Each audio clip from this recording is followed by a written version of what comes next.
नमस्कार दोस्तों। अशोक के साथ इस मार्केट एनालिसिस में आपका स्वागत है। भाई आज तो बाजार ने जो जबरदस्त कमबैक किया है ना, सबके चेहरे पर रौनक आ गई है। तो चलिए ज्यादा टाइम नहीं लगाते, सीधा देखते हैं आज हुआ क्या और कल के लिए हमारा एक्शन प्लान क्या होना चाहिए। अरे वाह, बिल्कुल यही वाला फील था आज। मतलब 3 दिन से लगातार मार्केट गिर रहा था और आज एकदम से पलटकर बोला, अरे टेंशन मत लो, मैं हूं ना। ऐसा लगा जैसे कोई रूठा हुआ दोस्त वापस आ गया हो। और क्या कमाल की वापसी की है। सेंसेक्स सीधा 555 पॉइंट्स ऊपर। जो लोग पिछले 3 दिनों से थोड़ा टेंशन में थे ना, उनको आज बहुत बड़ी राहत मिली है। और उधर निफ्टी 50 भी कहां पीछे रहने वाला था। लगभग 0.81% की तेजी के साथ 24,625 पर क्लोज हुआ। मानना पड़ेगा, एक बहुत ही मजबूत कमबैक था ये। तो अब सबसे बड़ा सवाल कि भाई ये जो इतनी तगड़ी तेजी आई, इसके पीछे के असली हीरो कौन थे? ऐसी कौन सी खबरें थी जिसने मार्केट में एकदम से जान फूंक दी? चलिए पता लगाते हैं। देखिए, दो मेन कारण थे। पहला तो अपने देश की Q1 जीडीपी ग्रोथ जो 7.8% आई। ये एक बहुत ही सॉलिड नंबर है। और दूसरा, अमेरिका से एक पॉजिटिव खबर आ गई। बस इन दो अच्छी खबरों ने मिलकर इन्वेस्टर्स का कॉन्फिडेंस एकदम बूस्ट कर दिया। और उस कॉन्फिडेंस का असर, अरे इन सेक्टर्स को तो देखिए। निफ्टी ऑटो में तो जैसे तूफान ही आ गया, 2.7% ऊपर। कंज्यूमर ड्यूरेबल्स और आईटी स्टॉक्स में भी लोगों ने जमकर खरीदारी की। ऐसा लग रहा था कि आज तो बस पैसा लगाना ही है। और जानते हैं मजे की बात क्या है? ये पार्टी सिर्फ बड़े बड़े स्टॉक्स के लिए नहीं थी। अपने मिड कैप और स्मॉल कैप इंडेक्स भी पूरे जोश में थे। दोनों में लगभग 1.5 से 2% का उछाल देखने को मिला। लेकिन भाई, हर पार्टी में कुछ लोग तो कोने में बैठे ही रह जाते हैं, है ना?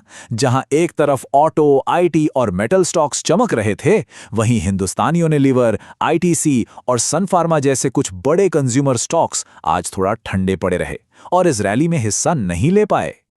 चलिए, तो आज की कहानी तो हो गई खत्म, लेकिन असली ट्रेडर के लिए सबसे जरूरी सवाल तो ये है कि भाई कल क्या? तो अब बनाते हैं कल यानी मंगलवार के लिए अपनी ट्रेडिंग स्ट्रैटेजी। कल के लिए इन लेवल्स को दिमाग में बैठा लीजिए। नीचे की तरफ 24,550 से 24,600 का जोन एक मजबूत सपोर्ट मतलब बचाव का काम करेगा, और ऊपर की तरफ 24,700 से 24,750 एक बड़ी रुकावट है। इन नंबर्स पर कल हमारी पैनी नजर रहेगी। और अब आता है वो $1 मिलियन सवाल। अगर निफ्टी ने ऊपर की रुकावट को तोड़ दिया तो क्या हम 25,000 के उस मैजिकल लेवल की तरफ एक नई रेस देखेंगे? इसका जवाब हमारी कल की स्ट्रैटेजी में ही छिपा है। तो कल के लिए अपना 3 स्टेप गेम प्लान बिल्कुल सिंपल है।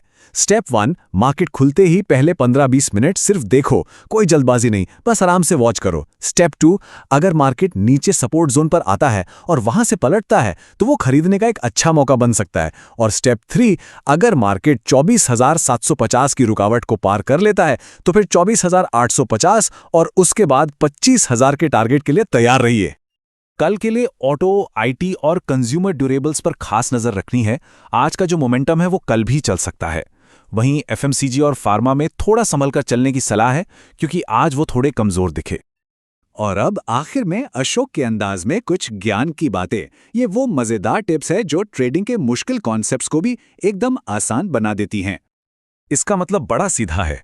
कल मार्केट में वॉलेटिलिटी मतलब भीड़ भाड़ तो बहुत होगी, लेकिन अगर एक स्मार्ट ट्रेडर की तरह सही मौका पहचान लिया तो समझो बेस्ट शॉपिंग हो गई और मोटा फायदा भी कमाया जा सकता है।